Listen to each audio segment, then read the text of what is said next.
Hi, everybody. I'm Susan Bermudez, the real estate gal. And Joshua Young with JCM Lending.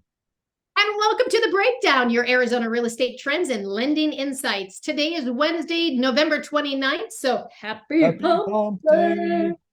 We want to get right into it because it's the end of November, which means that reports for third quarter just came out. So I want to tell you guys some exciting news. So, of the 20 major cities that are tracked throughout the US, Arizona actually rose to number 5 people as far as sales go. So that is fantastic news. However, if we want to discuss the positive price movement year over year, that's a different story. So out of those 20 major cities in the US, Arizona is sitting at number 19. So the typical average is 3.9% as far as year over year, and Arizona is sitting at negative 1.2%. So we've got a little catch up that we need to do, but we are catching up here. So as you can see that the Phoenix pricing, we're just a little bit weaker than some on between 2022 and 2023. But those that predicted that huge pricing, that huge nationwide housing crisis that was supposed to be happening, you remember that you guys? So obviously that didn't happen, right? So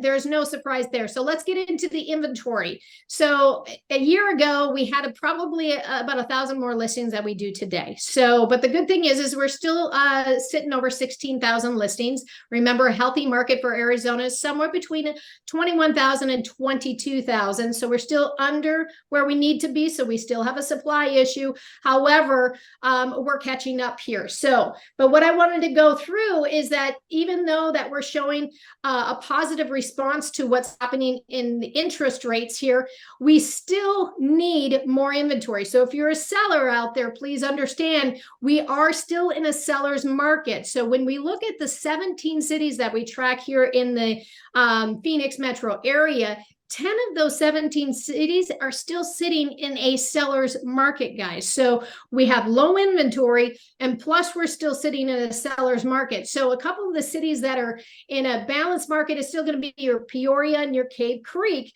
Prices have come down through these 17 cities. Just know that.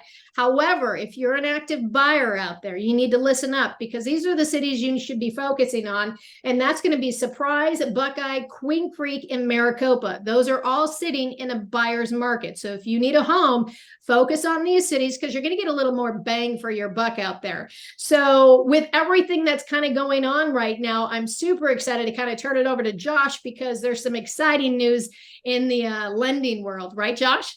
Yeah, totally. And thanks for that breakdown, Susie. That's really good information. The lending side's been really interesting. Just yesterday, the Federal Housing and Finance Agency released the 2024 loan limits for conventional loans, and that number came in at $766,000 and some change. Forget the number, it doesn't really matter. What's key to know is that they increased the loan limit 5.5% from last year's number to this number. And what that would suggest is that they really think home prices as we end 2023 and go into 2024 are going to be on the increase.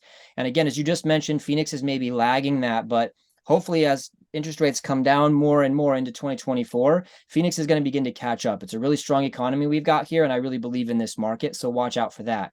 But again, the key takeaway here is if the federal government's agency is raising this loan limit, that's providing this loan product to people that look for these lower down payment options like 3 to 5%.